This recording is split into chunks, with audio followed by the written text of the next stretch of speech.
Sa nabasa ko po sa Holy Bible na ang maliit at malaking kasalanan ay parehong hindi makakapunta sa langit. Ang tanong ko po ay ito, sino nga po ang makapunta na kaluluwa sa palagay ko po ay wala, sapagkat ang lahat na tao ay makasalanan. Alam po nyo, hindi po ganun sa Biblia.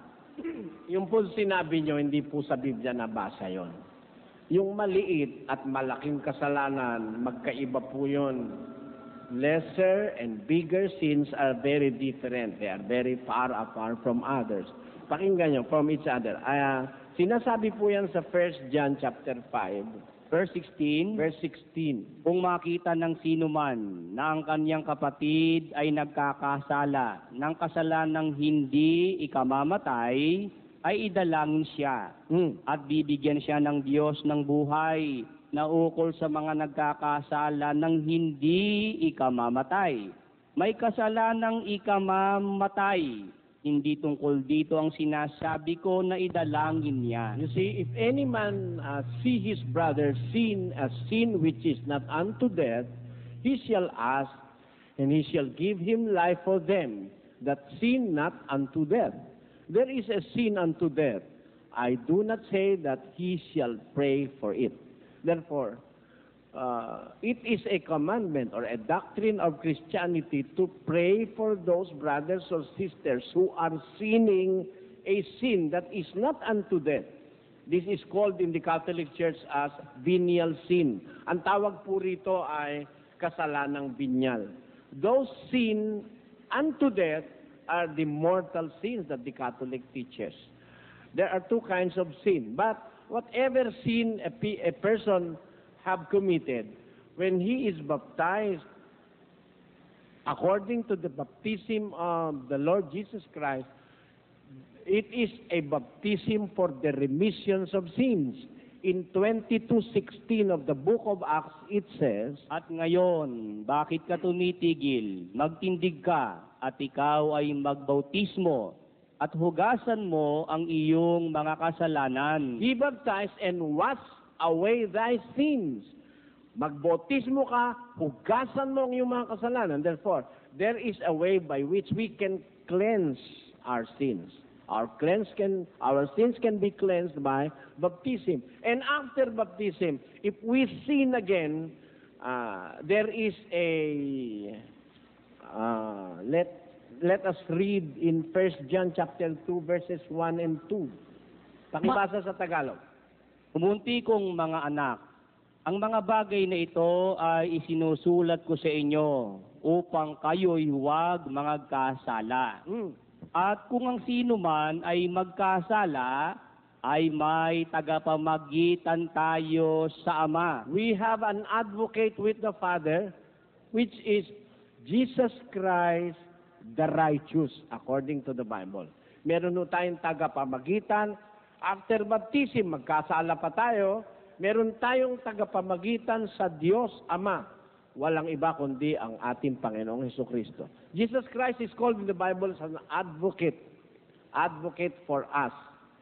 He will stand in our place.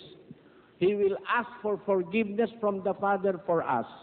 That's why in Romans chapter 4, verses 7 to 8, sinasabi po ang ganito kapatid, Pag nagkasala ang isang Kristiyano, ang sabi ganito sa 4:7. Na sinasabi, mapapalad yaong ang kanilang mga pagsalangsang ay ipinatawad, at ang kanilang mga kasalanan ay nangatakpan. Blessed are they whose sins are forgiven. Naman. Whose iniquities are forgiven and whose sins are covered. Sinasabi ng Biblia. Blessed are they or those whose sins are forgiven and those iniquities were covered. Blessed, sa chapter 8, o sa verse 8, Mapalad ang tao na sa kanya'y hindi ibibilang ng Panginoon ang kasalanan. Ayon. Pag hindi binilang, blessed is the man to whom the Lord will not impute sin. While Christians may sin, but God doesn't impute their sins on them. And in the book of Psalms, those sins are being carried from as far as from the east to the west. In the book of Psalms, chapter 103, verse 12. Kung gaano ang layo ng silanganan sa kalunuran, gayon inilayo niya ang mga pagsalangsang natin sa atin. As far as the east is from the west, so far hath He removed our transgressions from us. That is the biblical answer for that.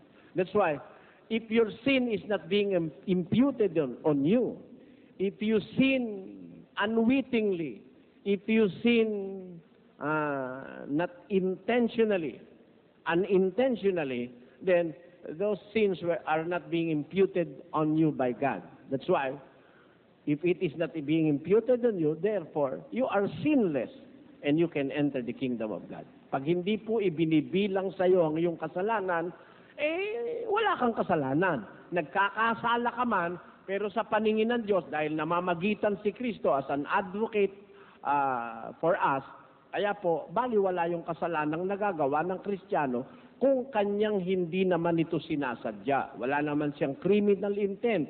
Hindi naman niya inuulit-ulit yung mga kasalanan na yung pinatatawad po ng Diyos yun. And then, you will be acceptable in the eyes of the Lord. Yun po ang sagot diyan, kapatid.